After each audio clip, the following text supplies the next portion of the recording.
I never thought Christmas morning could feel like the moment my world cracked in two. The lights from the tree still flickered softly in the corner of the living room, casting warm reflections on the ornaments we had hung together just a week earlier. My wife, Clara, stood across from me with a smile that didn't quite reach her eyes. When she extended her hand to me and said, "Merry Christmas, darling," I thought she was joking. A handshake.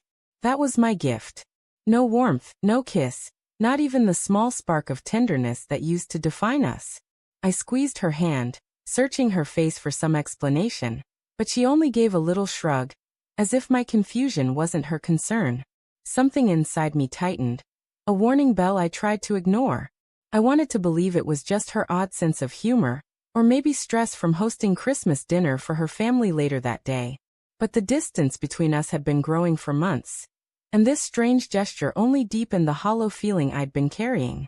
Her younger sister, Melissa, was already in the kitchen, humming as she poured herself another glass of wine though it was barely noon. Melissa had always been more carefree, sharper around the edges than Clara. She teased me often, sometimes a little too much, but I brushed it off as part of her personality. Still, when Clara walked away without another word, Melissa caught my eye and smirked like she knew something I didn't. The day dragged forward. Relatives came and went, laughter filled the house, and Clara played the perfect hostess. To everyone else, she looked radiant and cheerful, but I noticed how little her attention lingered on me. She didn't sit near me at dinner, didn't reach for my hand under the table like she used to, didn't even ask if I enjoyed the meal. Every small omission was a knife twist I couldn't show anyone else. Later, when the guests left and the house grew quiet, Clara claimed she was exhausted. She kissed the top of my head, mechanically, like a duty, and said she needed to sleep. I stood in the living room, staring at the twinkling lights on the tree, wondering how my marriage had slipped into this cold silence without me realizing it. That was when Melissa appeared again, barefoot, a half-empty glass of red wine in her hand. "You look miserable," she said, leaning against the doorframe. I forced a weak smile. "Just tired. It's been a long day." She stepped closer, her gaze sharp, almost studying me.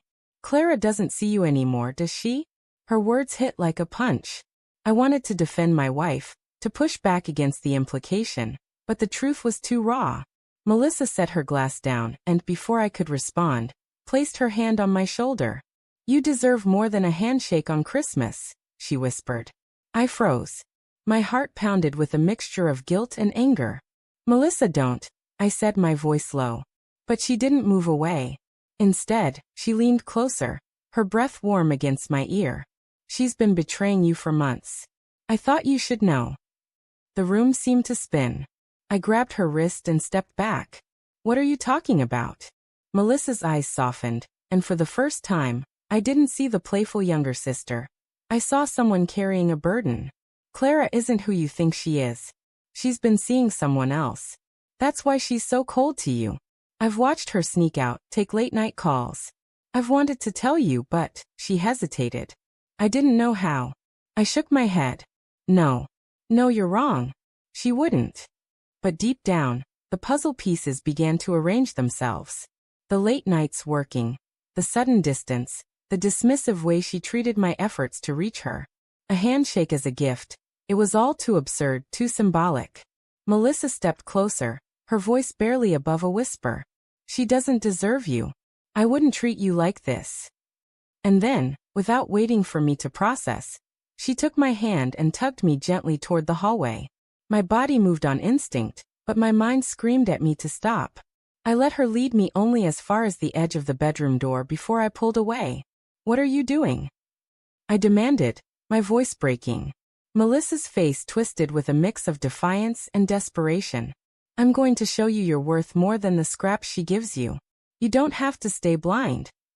I stared at her, stunned, torn between rage and disbelief. The weight of betrayal pressed down on me from both directions. My wife's silence, her sister's forwardness, the entire holiday collapsing into a nightmare. "No," I said firmly, stepping back. "This isn't how I find answers. This isn't who I am." Melissa's eyes filled with something like regret. She crossed her arms, her voice softer now. "Then at least open your eyes. Don't let her destroy you while you keep pretending everything's fine. That night, I didn't sleep. I lay awake beside Clara, listening to her steady breathing, wondering if it was the rhythm of a guilty heart or simply indifference. I wanted to shake her awake, demand the truth, but fear held me still. Fear of hearing what I already suspected. Over the next weeks, I became an investigator in my own marriage, quietly checking her phone when she left it unattended, watching her excuses pile up. And finally, one cold evening in January, I followed her when she claimed she had to meet a client. I sat in my car, parked across from a dimly lit cafe, and watched her embrace another man like he was the center of her world. In that moment, my chest caved in. The denial I had clung to evaporated. Melissa hadn't lied. My wife had been gone long before Christmas morning. When Clara returned home that night, I waited for her in the living room, the same spot where she had once given me that cruel handshake. My voice was calm, almost eerily so, when I asked, "How long?" She froze, her purse still dangling from her hand. The silence between us was heavier than any confession. And then in a whisper she said, "I'm sorry." It was both everything and nothing. Sorry couldn't rebuild what she had destroyed. Sorry couldn't erase the image of her in someone else's arms. I stood, walked past her, and opened the door. "Merry belated Christmas," I said bitterly. "You've given me my answer." As I stepped outside into the cold night, I realized the gift she had given me wasn't a handshake, it was clarity. Painful, shattering clarity. And though my heart ached, I knew I couldn't keep holding on to someone who had already let go. The tree lights still flickered behind the window, but inside, the warmth was gone. I walked away, carrying the broken truth with me, leaving both sisters and a fractured past behind.